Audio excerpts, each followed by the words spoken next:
All right, we'll start in just a moment. We're letting folks in. Thanks everybody for being here.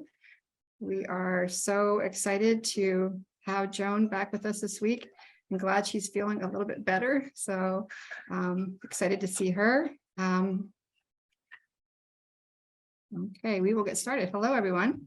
Welcome to Patton's book study series, The Writing Rope. We're so honored to have Joan Sedita leading this book study with us. My name is Dr. Pam Kastner. I have the honor of serving as Patton State Lead for Literacy. And joining me this evening are my colleagues and friends from our central office, Karen Brady, and she'll give you a little wave there, and from our West office, Heather Paremba. Thank you so much for being here. And now I'm going to turn it over to Karen Brady, who's going to share Joan's bio and some more information about this evening.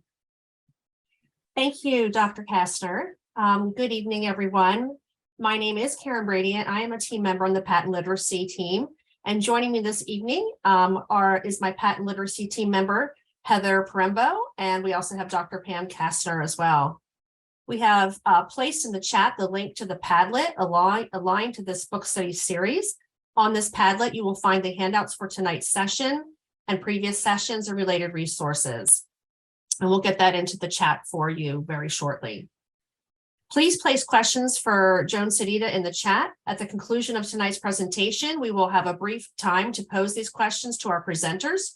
Tonight, our focus will be on chapters 7 and 8, titled Text Structure. And I am honored to introduce our esteemed guest tonight. Joan Sedita is the founder of Keys to Literacy, a literacy professional development organization. Joan has been in the literacy field for over 40 years as a teacher, administrator, and teacher trainer. She has authored multiple literacy professional development programs, including the Key Comprehension Routine, the Key Vocabulary Routine, Keys to Beginning Reading, Keys to Content Writing, Keys to Early Writing, Understanding Dyslexia, and Adolescent Literacy. Beginning in 1975, she worked for 23 years at the Landmark School, a pioneer in the development of literacy intervention programs. As a teacher, principal, and director of the Outreach Teacher Training Program at Landmark, Joan developed expertise, methods, and instructional programs that address the literacy needs of students in grades K through 12. Joan was one of the 3 lead trainers in Massachusetts for the Reading First program and was a letters author and trainer. Joan received her master's degree in reading from Harvard University and her bachelor's from Boston College. So without further ado, Joan Sedita. Great. Thank you, Karen, and the whole team. First of all, I just want to apologize that we had to cancel last week. I completely lost my voice. It's been a week and it's come back enough for me to be able to do this tonight for you, but I do sound a little deep, and if I, have a cough here or there, I apologize. So, and do one of you want to remind folks about the extra meeting we added at the end of the series? Yes, what we will do is we will circle back to chapters 5 and 6 on December 21st. So we did add that week in. So it's the same thing. It's a Wednesday evening, 7 to 8 p.m. So December 21st, we'll cycle back to chapters 5 and 6. Thanks, Joan. Yes. And so tonight we're going to jump to chapters 7 and 8. The fact that the chapters are out of order here, it's going to be fine. It really won't make that much of a difference. So hold on, let me get to the next slide here. There we go. Before we begin, we've been showing this slide at the start of each session, just to remind you that for those of you who have purchased the book, inside the front cover, Brooks Publishing has put this code that enables you to access electronic versions of many of the handouts and templates that are in the book. And you enter this code, just follow their directions.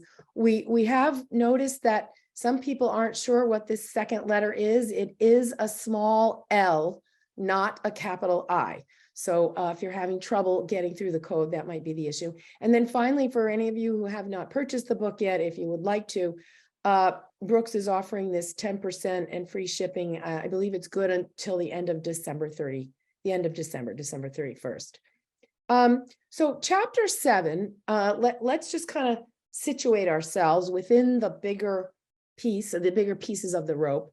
You may remember that each strand We can talk about it separately. We can share instructional suggestions. But ultimately, what students have to do is integrate a whole collection, pretty much something from every one of the strands, right? Integrate them at the same time in order to be able to produce quality writing. So right now, tonight, we're going to be doing 2 chapters that are both related to the text structure strand of the rope. And you may remember from the first kickoff that this strand starts big picture, like overview of the structure of elements of text, of informational narrative.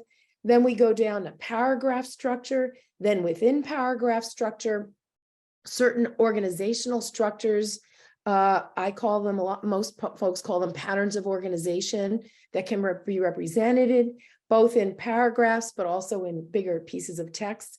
And we'll also be talking about linking and transition words. So that's where this fits in with the big picture. And let's begin by talking about what is a paragraph.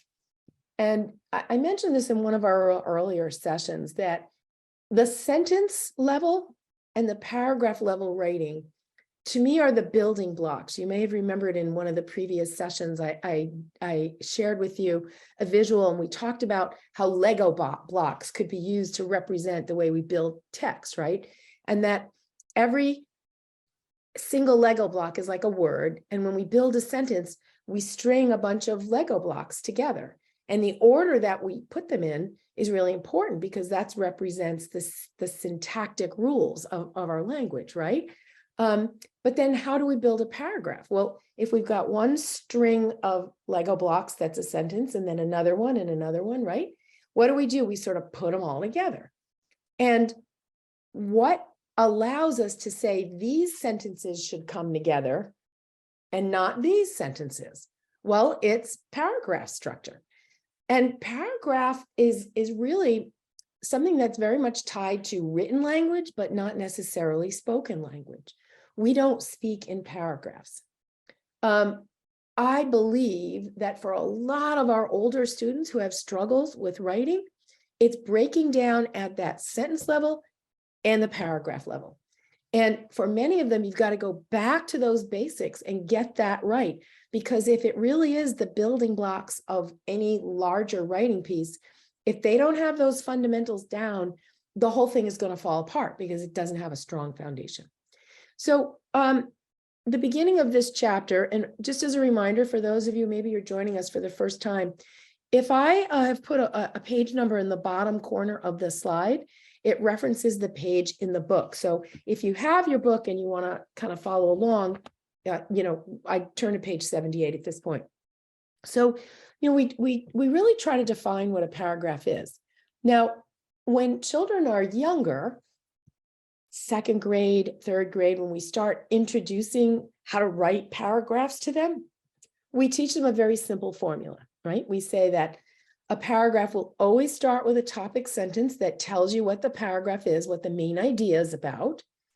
It will have supporting sentences that provide the details around that main idea. And it will end with a concluding sentence. And often children, are taught that the concluding sentence will, in a slightly different way, restate what the paragraph was about. Now, it's not wrong to do that because I think at the real foundational level, it is what a paragraph is. However, and by the way, that can be represented with visuals. I'm sure some of you have seen the 2 examples I have on the slide, the hamburger visual, right? So the top part of the bun is the topic sentence, the bottom part of the bun is the concluding sentence, and then all the stuff in the sandwich is the supporting details. Or the temple, where those pillars represent the sentence details, your top piece is your main idea, and the foundation is your conclusion. The problem with this is that in reality, when we are reading multi-paragraph text, more often than not, you're not going to find a concluding sentence at the end of every single paragraph.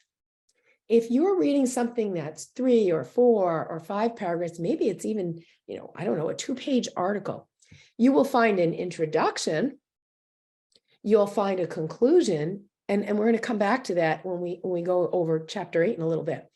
But you're not going to find a concluding sentence at the end of every single paragraph. So I think when we're trying to share with students about what paragraphs really mean, once they get to grade 4 and up and are writing more than one paragraph, we need to start to point these things out.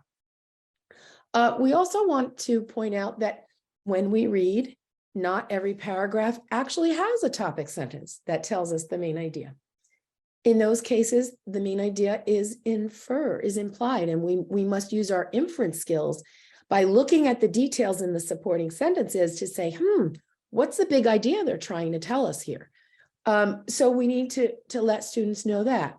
We also need to share with them that sometimes there is a topic sentence, but it's not always going to be the first one.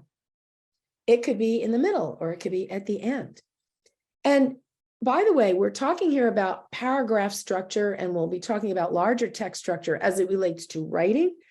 But there's like a yin and yang with this. It's kind of like, we've got phonics instruction for decoding words, but also for spelling them. And it's true here. What we're talking about with this structure also helps students with their comprehension if they're aware of text structures. And in fact, we talked about this at a previous session and in an earlier chapter, that if we can use model text for kids, samples of text, analyze that text, and then have the students sort of copy that structure, that's a great way to introduce text structure to them. So my point with this slide is, well, the standard, the standard instructional practices, topic sentence, concluding, supporting, we need to let kids that it doesn't always work out that way. What are some activities that we can use to develop paragraph writing? In the book, starting on page 80, I provide quite a few details about each of the 4 items that you see on this slide. What I'm going to do, given that we only have an hour together, is I'm going to hit the highlights of a few of them so you kind of get the sense, but there are much more specific details and instructions and examples in the book. So the first one is using some form of color coding to help reinforce for kids the different elements of a paragraph.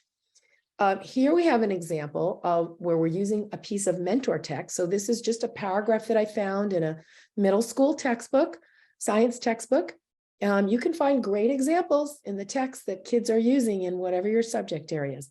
But I chose it because it had a pretty clear topic sentence right at the beginning. It had several support sentences.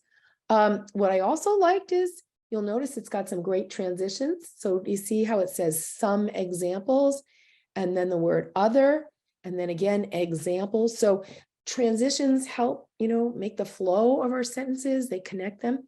But I also chose it because it did have a concluding sentence.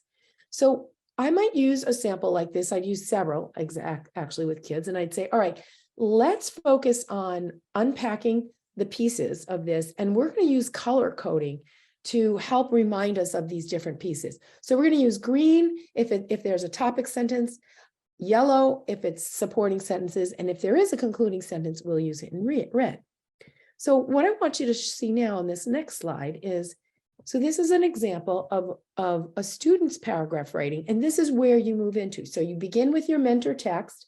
Now you flip it over and you say to the students, all right, I want you to emulate this. So I want you to write a paragraph, make sure it has a topic sentence, we'll put it at the beginning, make sure it has a conclusion, and then several support sentences, and then do the same thing, use the color coding. So you can see how this student has done that.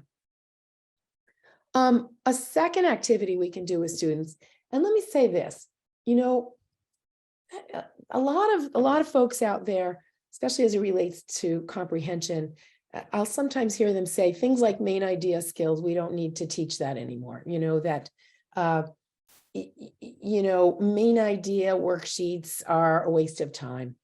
I do agree that worksheets are a waste of time, but I do believe, and this is after over 40 years of work doing this, right, that the concept of what a main idea is and what supporting relevant information is essential, and we need it for so many things.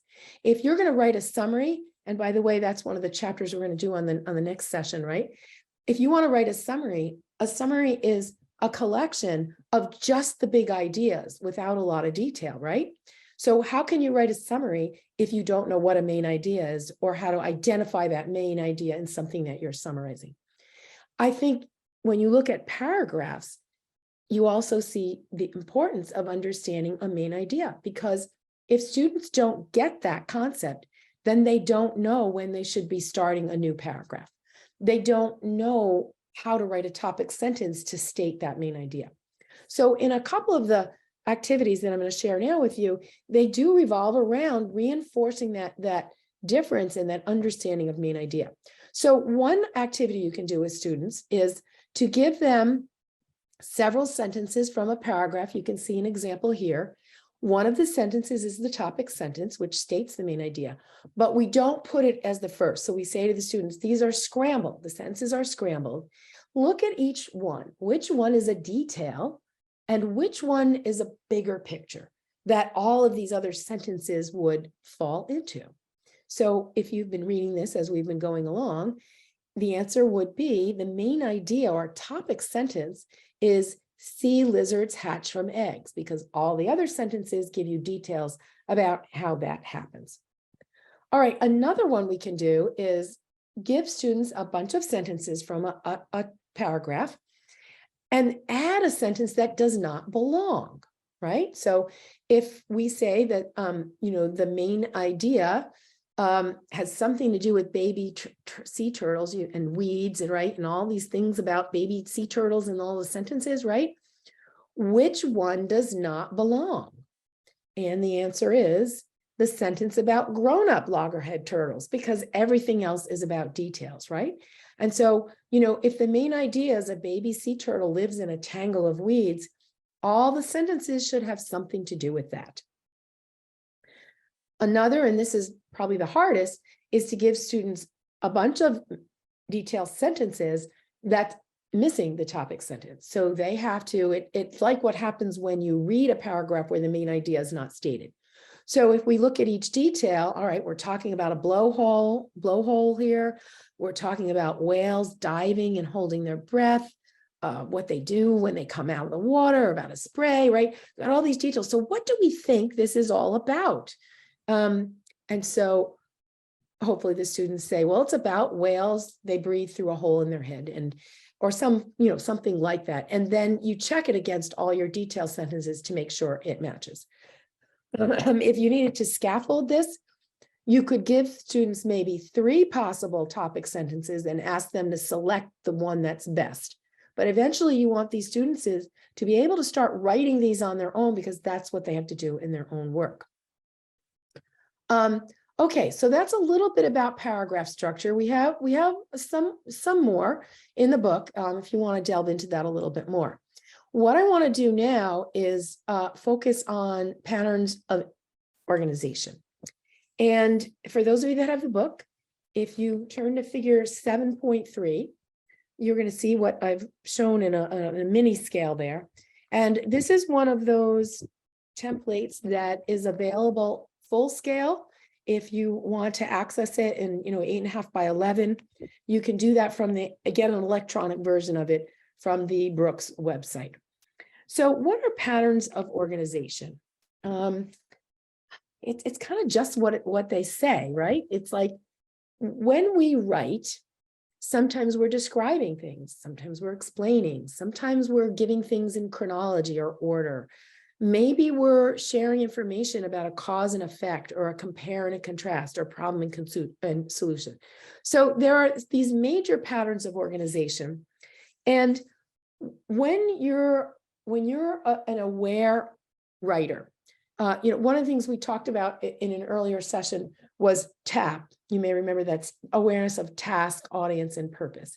And so if you're thinking about what is my task for this writing thing that I'm about to write, and that's when thinking about what is the task, so then which pattern of organization best meets that task. If the task is asking me to describe something, then I'm going to use a descriptive pattern.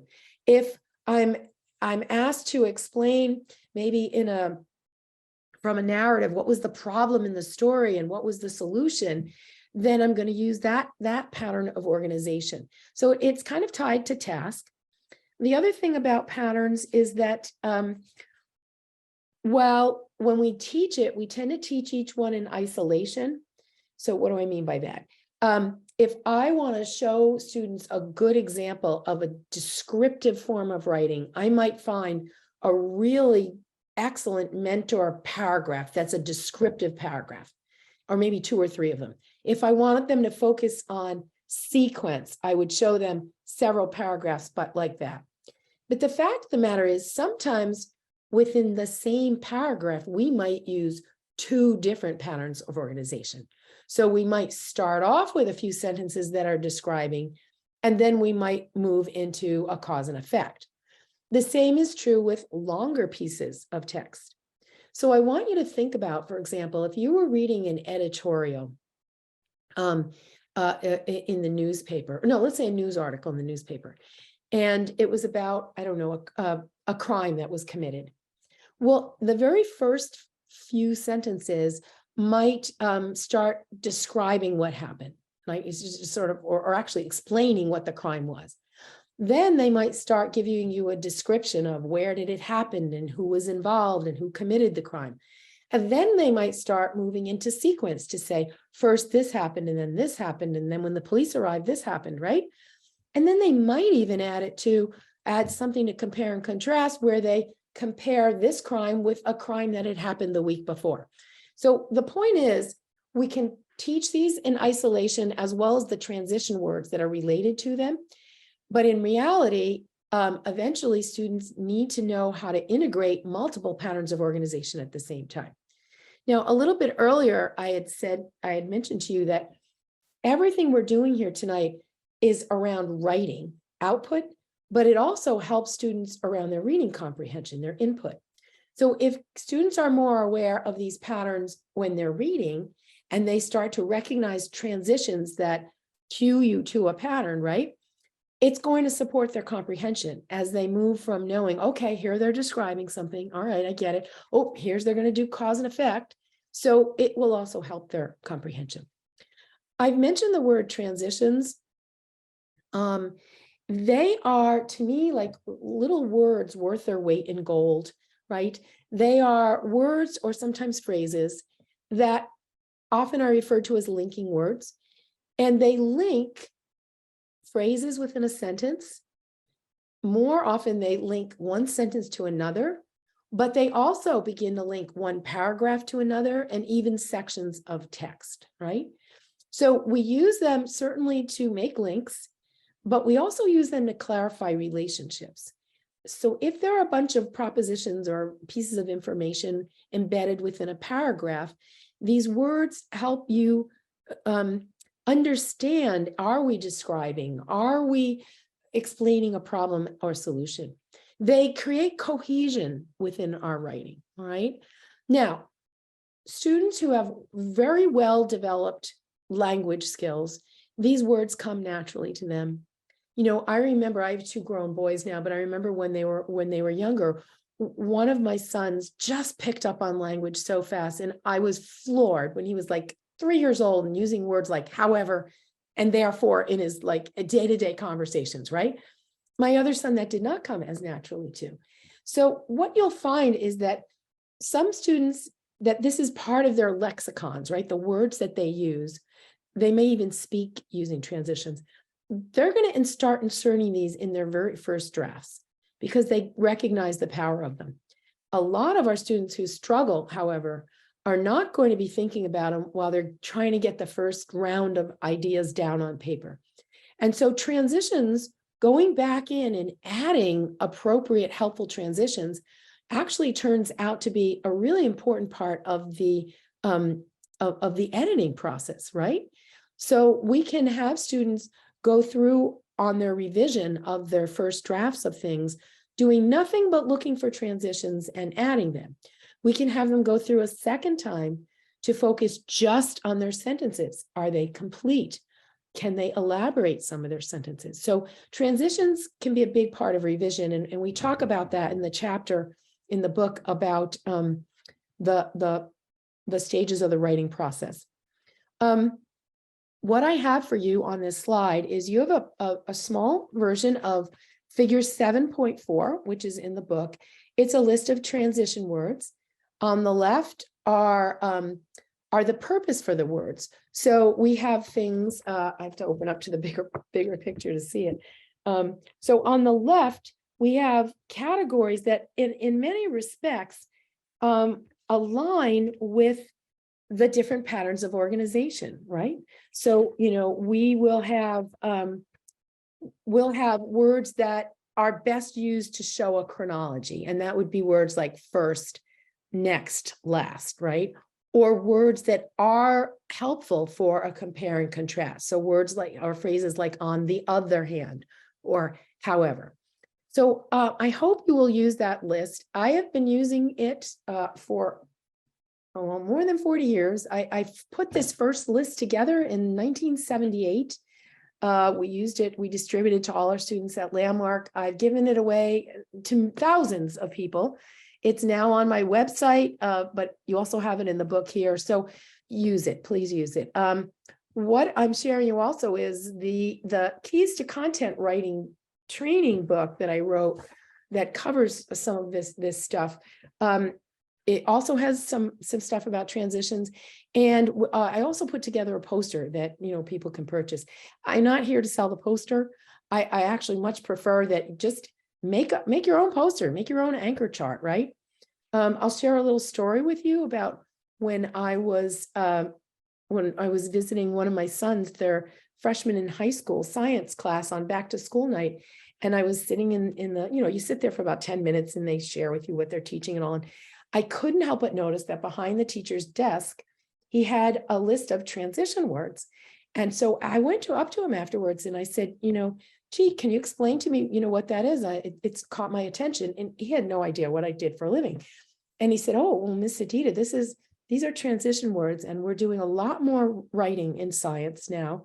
And I expect all my students to include transitions when they hand in written assignments. And, you know that your son is not a very good writer. And I said, yeah, I know that. And he said, well, how about, what if you were to make a copy of this and put it over his desk or wherever he does his homework? And I thanked him so much. And I wanted to say to him, my goodness, I have been distributing thousands of these things, and I'm just so glad to see a science teacher have it up on the wall. So they are really like little pearls of gold for kids that don't know how to use them. And if you have a simple list like this, it's really going to help them. Okay, so another thing that we have in this chapter, and full-size pages of these, I've kind of showed you what they look like here. They're at the end of chapter 7 in the mini appendix just for that chapter. And they're paragraph templates. So if you have a chance to look at them in the actual book, or you can begin to see what they look like here. This was a scaffold that myself and my colleagues at Landmark many years ago, we started developing for our students who really struggled with writing paragraphs, right? And so what any good writing template will have is sections for whatever the pieces are in the text that the students need to generate. So in the case, let's look at the description one that you can see here. So there's a spot that says topic sentence. And so the student is going to make sure that they fill in their topic sentence, what it is that they're describing. You can see at the very end, there's a spot for a concluding sentence. And then in the middle, they're almost like sentence starters, but what we've done is given some transitions. And the first transition is first. The next one is in addition, right? And then we have also. So you can see how it plays out with sequence or cause and effect. We have one for every type of paragraph. Now, ultimately, you want to gradually release and take this scaffold away. But I know certainly students who are in 3rd grade who are just learning to write good paragraphs, everybody benefits from this, right?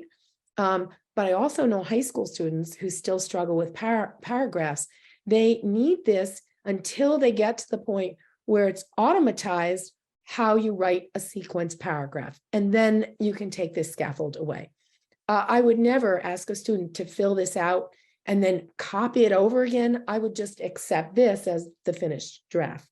So I hope you'll find some of those paragraph templates helpful. We've reminded ourselves at each one of these meetings that what I tried to do in the writing wrote book for Brooks is make it practical so that educators could make connections and start using some of this in their classroom. So throughout, there are these little connect to your classrooms. You see the little visual that signals this.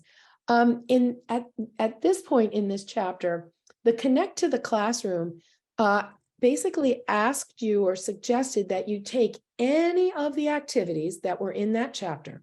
So any of those paragraphs, the color coding, the main idea practice activities, right? Some of the things around the using transitions or the paragraph templates, to try using them with your students. So I don't know if any of you have had a chance to do that, if you've finished this, to try some of this out with students. If you have, I would love it if you jotted your experience into the chat to share with others. And what I would say is, before it goes too long, try to pick at least one thing that I've just shared with you and try it with the students that you work with. All right, now with that, we are going to move to chapter 8, which is, we're still in the text structure strand, but now we're going to move up from paragraph level to a much broader level of text. And that is going to begin with talking about what's often referred to, especially because it found its place in the Common Core, right? The 3 types of writing. Some people refer to these as genres. They are, although each one of these types then has subgenres. So for example, in narrative text, you might have poetry, and you might have, a short story, and you might have science fiction. But these are like the biggies, the big picture, right? Now, in the book, we have a visual that looks something like this, right? That it's really helpful for students if we can have an anchor chart somewhere in our classroom, or a poster, right? That is always reminding students about what these three types of writing are, and more importantly, what is their purpose. So this also gets back to TAP, right? Task, audience, and purpose. So what is our purpose? Is it to tell a story? Maybe it's a real or a nonfiction story. Is it to inform and explain? Is it to convince? If that's the case, we need to use argument and opinion. A lot of our students really don't know the differences among these 3 types. Now, as always, the place we're going to start with this is by showing kids really good mentor examples of what a good opinion piece looks like, or argument piece, what a good informational piece is structured, how it's structured, and what a good narrative piece is. Because then we want to flip it and have the students emulate that. So again, on page 91, we have some details for each of these. You can make a poster out of this, but it basically is, it gives you the genre, and then it says, what does it do? What are some examples? And what is the text structure? How is that set up, right? So one of the things that I did in the connect to the classroom after this part was basically ask you a couple of questions. And I think these are simple enough that we could probably do this within a chat. So let's take the very first one, and let me ask you, what percentage of the writing tasks you give your students are opinion, argument, informational, or narrative? And in the chat, you can just do in that order. You can say, 30%, 50%, 20%, whatever it is. I'd love to see what you have to say. And part of what we have to think about with this is how much of your students' writing assignments are for English language arts and how much are for other subjects. Because it may be, and thank you, I can see some of you are starting to jot that in there. It may be that if you're an ELA teacher or an English teacher, it tends to be the place that more narrative writing that kids have to do will take place, right? Whereas it's your science and your history and your math that more of the informational or opinion argument might happen. Ideally, what we're trying to shoot for in the elementary grades is about three parts equal, right? So, 33%, 33%, 33%. As students shift up beyond 8th grade, the Common Core and many of the state standards that are similar to Common Core expect a shift where students are going to do less narrative and much more informational and opinion, because when you think about it, unless you become an author, and that's what you do for a living, and you write novels, most of the writing that we do as adults on our jobs and as we communicate with one another tends to be expository text. The same is true in college. So great. I'm seeing all kinds of numbers come up here. Yeah. And I think what's important is if you are in middle school, and I know this book, the publisher said it's geared to grades 4 to 8, but a lot of this can be done in high school, right? And in the earlier grades. So even if you're in high school, I think what you want to look at is if you're in 8th grade, look at the other teachers on your team. And as a group, you want to be looking at what percentage overall are the writing tests that we're asking of these 8th grade students. Are we getting to that 40, 40, 20, or at least 30, 33, 33, 33? All right, so let's unpack a little bit more about introductions and conclusions. Because what I find is most teachers kind of get what they are, but they don't realize that each of these can actually have components. So on page 92, we unpack introductions a little bit better. There are a few things we want to make sure our students know.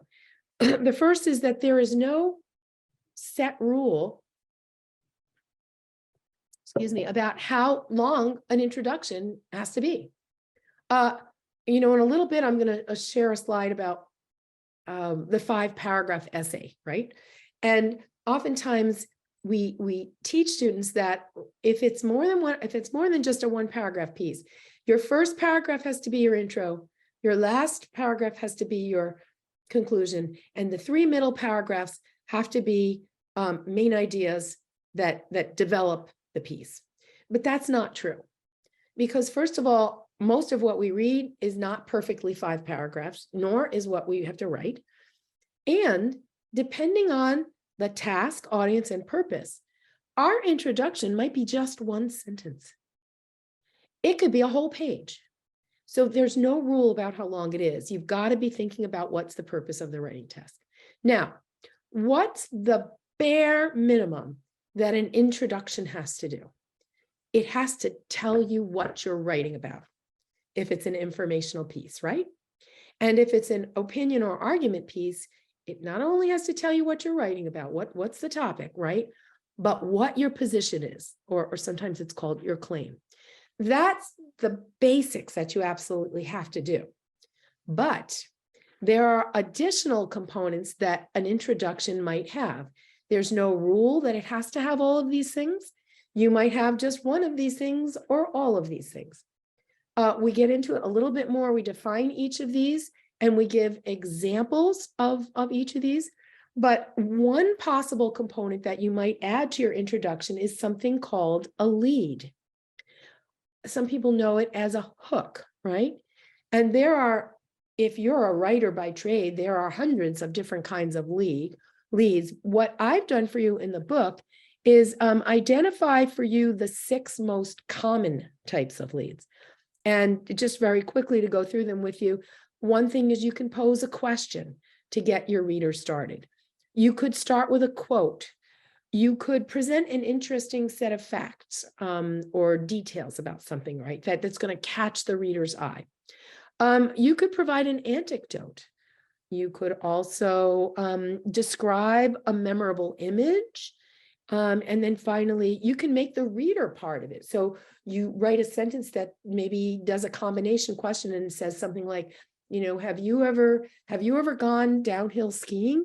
And now you're not only letting the reader know that you're writing about skiing, but you're bringing a lead in there. Another thing you can include in an introduction is you can begin to present some background or over information. I call it like you're setting the stage. You're not getting into the details that are going to find their way into the body of the piece, but you're just giving some background information. You also might preview the topics that you're writing about in your informational piece, or the reasons that you're going to present if you're writing an opinion or argument piece. Again, you're not going to give all the information. That's going to happen in the paragraphs that follow, but you might just preview some of the points you're going to make. When we start getting up into high school, this is where what's formerly known as a thesis statement gets written into your introduction. So there's lots of things that can make up an intro. And that's why I say it could be anywhere from one sentence to a whole paragraph to as long as a page. In the book, shows you a little visual. We've got a copy of this that you can share with students, but it not only explains each of those types of leads that I just reviewed with you, but it gives a couple of examples, because remember, showing students mentor text examples, they then can emulate that. All right, so a little bit more about conclusions. The ultimate goal of the conclusion, right, is to provide some closure. That's basically it. And in fact, if you look at the Common Core standards for writing, the very first 3 standards, and again, I know you're from lots of different states, and some of you may be in states that have replaced the Common Core, but my bet is if you look at your state standards, they're going to be very similar. So the first 3 of those standards are about opinion or argument writing, informational writing, or narrative. When you go and you look at the grade-specific standards, you'll find that under each of those 3 main standards, there are substandards. And there's one for what introductions need to have as you go from grade to grade, how body development gets developed, which is a lot about organizational structure. And then they'll have information about conclusions. What's interesting is as you look from even kindergarten right up through high school, the requirements for introductions really get pretty detailed and they begin to ramp up grade after grade. When you look at the substandard for conclusions, it really doesn't change much from grade to grade. And it really all is about, it'll say something like creates closure. So that's kind of broad, right? It's kind of hard to explain to students. So it does need to refer back to whatever was in the whole piece. But again, we need to teach kids that our conclusion could be as short as 1 sentence. It could be a whole paragraph. It could even be a section, like of a chapter of a book. We want to keep in mind task, audience, and purpose. What's the length? If our piece is only 3 paragraphs long, well, then we don't need a very long conclusion. If we write a 4-page research report, then our conclusion might be rather lengthy. So one of the things that I've done in the book here is try to unpack conclusions, go a little bit further than just say you want to create closure. So to me, I feel like there are 3 things. You can almost make these like a checklist for students, right? The first is, have you somewhere in your conclusion restated the main topic that you're writing about? And if it's opinion or argument, have you also wrapped up by restating again the claim that you want to make, the position? The next thing that you can do is summarize either the big ideas in an informational piece or the reasons that were in your opinion argument piece. And then finally end with something that's going to be closure. But the way you do that is end with an interesting final impression. Or if it's an opinion argument piece, a call to action. Or take something that was embedded in your writing piece that really stands out and kind of bring it back to people. Because the idea is, just like with your intro, you want to hook them to want to keep reading. Your conclusion wants them to walk away from your reading piece saying, that was really cool. I remember this now. So that's a little bit about intros and conclusions. And again, in the book, I've given you lots of examples and suggestions for how you can have students practice developing intros and conclusions. Here's another thing. When we're giving feedback to students about their writing, at the end of chapter 8, we have some feedback checklists that you can use with students. And when we get to them at the very end here, we will, you'll notice that I've broken them up into sections.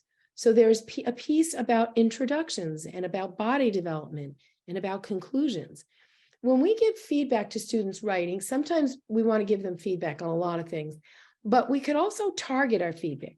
So if we're in a several week period where we're really focused on introductions and writing better introductions, we might have the students writing assignments for homework or in class only be writing introductions. They don't even have to write the rest of the piece, right? Or if they do write a full piece, we might have our feedback and request for revision be targeted just on their intro or just on their conclusion.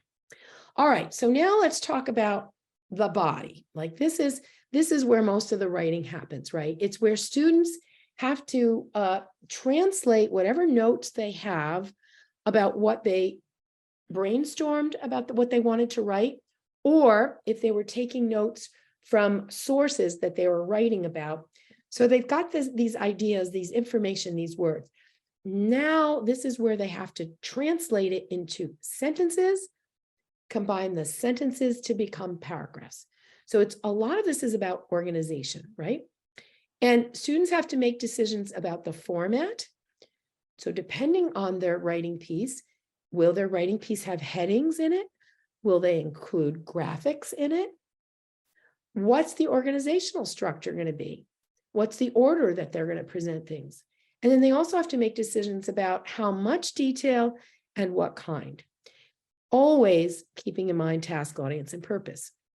So I mentioned this a little bit earlier. This is something that has been taught for eons, right?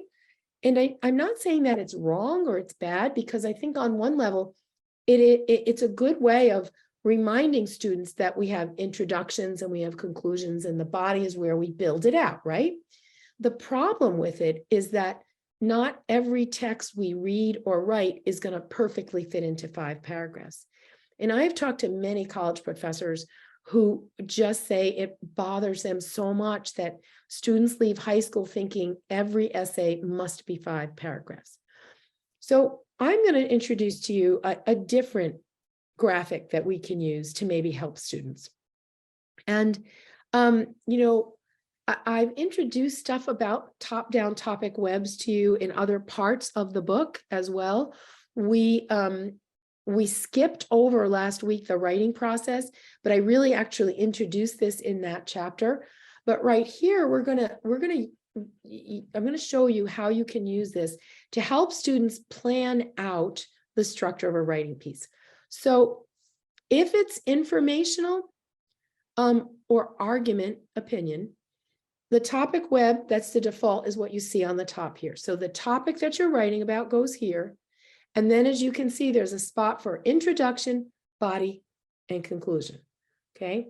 If you're writing narrative, it tends to a better starting point tends to be beginning, middle, end.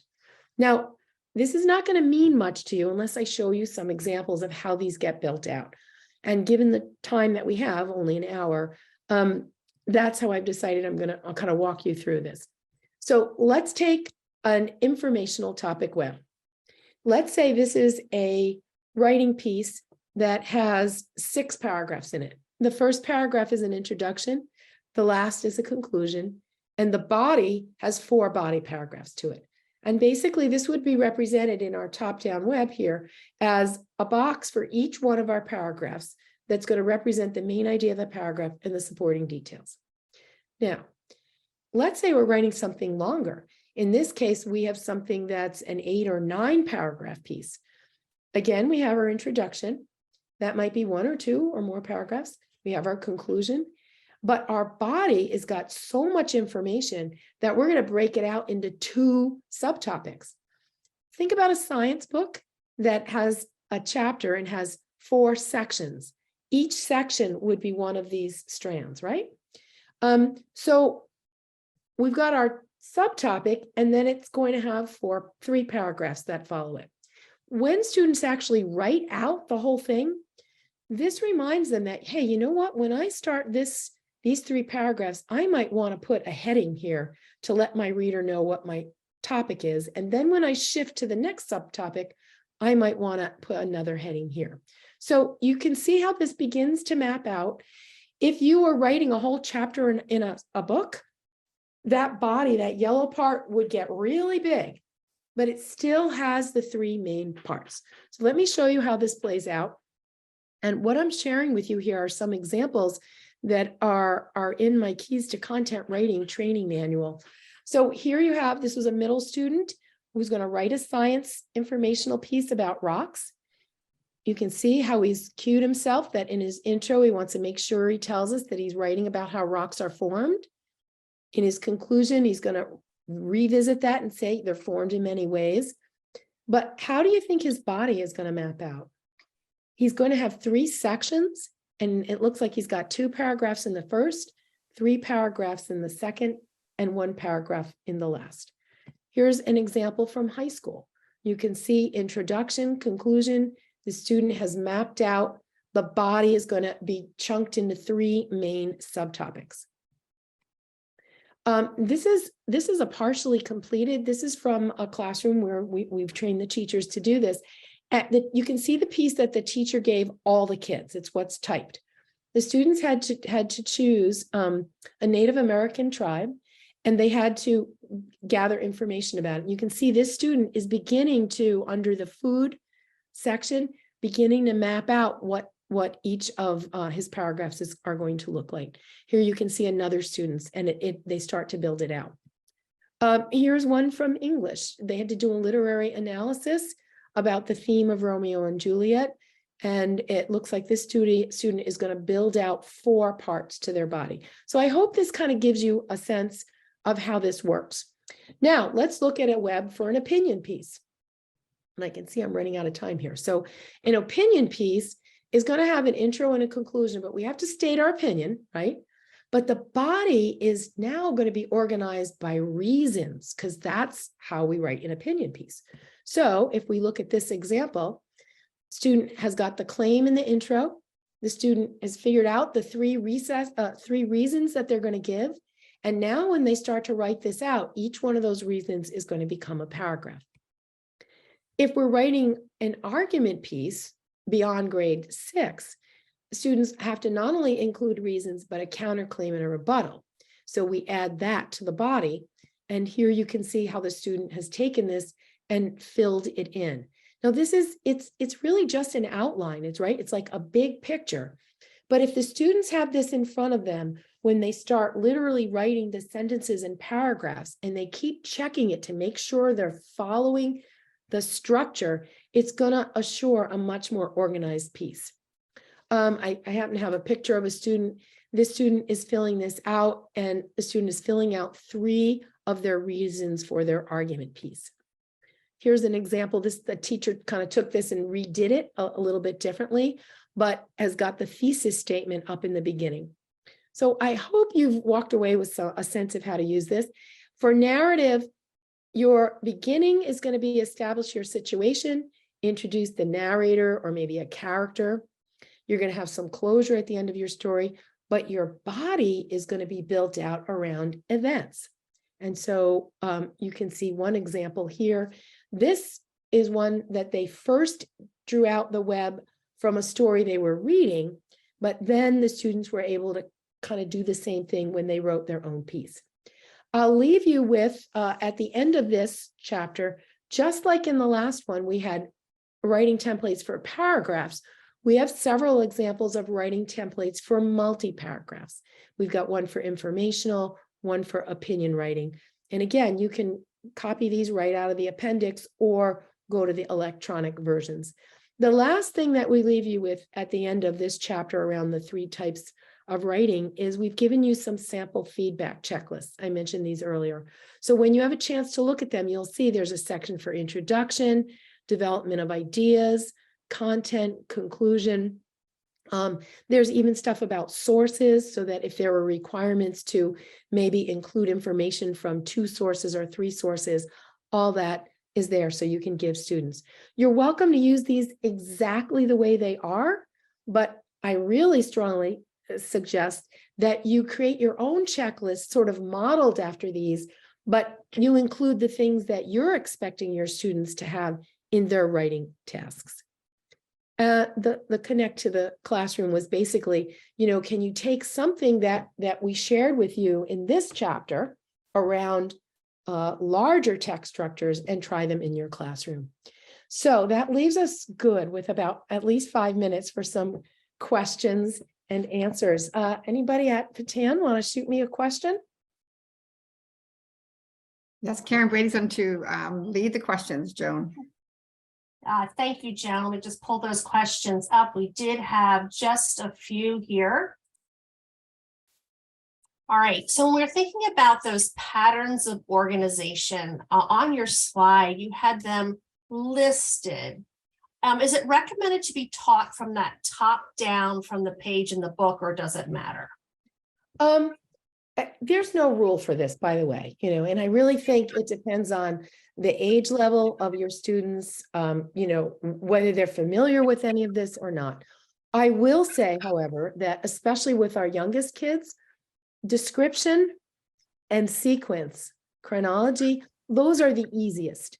They're the easiest when you're from a reading comprehension point of view, right? They're the easiest to make sense of. And from a writing, they're the easiest. Because think about it, kids start describing things early on, right? And if you think about the transitions, because that's connected to this, the transitions of first, second, next, last, right? Or in addition, one more example, right? Those are easier transitions than therefore and however, right? So I would start by introducing description and chronology, but there is no set rule. I also would be really careful and don't introduce all 6 of them in the same week, right? And then finally, also to be sure when you introduce them that you're not just explaining them to kids, but that you're finding some really good mentor examples of what a descriptive paragraph looks like. And I'll tell you, you can be, I've got actually the copy of the Keys to Early Writing book, which is for K-2. And you can begin doing this stuff with little kids just using read aloud books. Scaredy Squirrel is a great read aloud that within that same book, it's got examples of description and compare and contrast. It's got lots of examples. So yeah, that was a great question. Do you have another one? Yeah, we have a couple here. Why is it so difficult for students to write a topic sentence? I think it comes back to that main idea. And it's why I made such a big deal of that earlier in this session, that, as I said, I know there are people out here who kind of knock main idea instruction. And I'm not sure why, because there's a lot in the research that, shows us it's important. But if for no other reason than that the ability to know what a main idea is, pick it out when we're reading or when we're writing to be able to state it.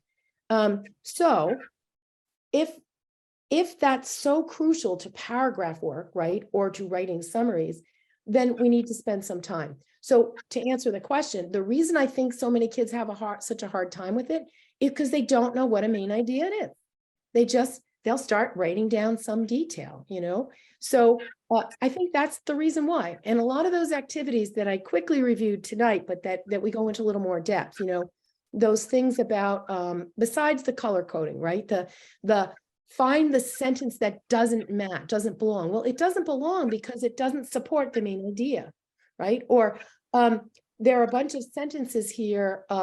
Which one is the main idea? Which one is the big picture, and what the rest are the details? I think that kind of practice with students gets them to critically think about what a main idea is. Thank you so much. Another question is, thank you for all the examples on text structure. Is there an organizer or a strategy for text-dependent analysis types of questions? We have an educator that is also responsible for teaching TDAs. So I'm not exactly sure. I think what they're saying is like, well, because there's text-dependent questions, right? But those could be at any level. So you might have a text dependent question that's asking you about a detail, and you might have something that involves critical thinking. What I think they might be referring to, and actually what we get into a little bit more in one of the last chapters in the book, right, is writing from sources. So I think I mentioned this before the webinar, but you know, a lot of state assessments, they'll have a question, a prompt, and they'll say, using information or evidence from 2 of the 3 sources, respond to this question. And then the students have to go into the sources. And part of the problem is they're not thinking about what the actual prompt is. They're just reading and then writing everything they remember, which isn't answering the question. So it's a pretty complicated task. We do get into it in the last chapter. So at next week's session, I'll go into it more. I will say this, and this is not in this book, but it is in the content, keys to content writing. I developed this little acronym years ago to help with this, called the ANSWER routine, ANSWER. And the A is to analyze that prompt, to make sure you even know what the heck they're asking you to do, right? The N is start to set up some 2-column notes where across the top, you remind yourself of what the prompt is asking. Then on the left side, you're saving space so that as you're going into the source and you start finding information, you can put the big point on the left and start adding the details that you pull from the source. It's setting up your notes. That's what the N is for, right? The S is where you're starting to skim over and deeply read and then copy that into your notes. The W is where you write it out, but you refer to the notes. Too often the kids don't do that. They just start writing everything they can remember, and they feel like if I just write a lot, I'll get a good score.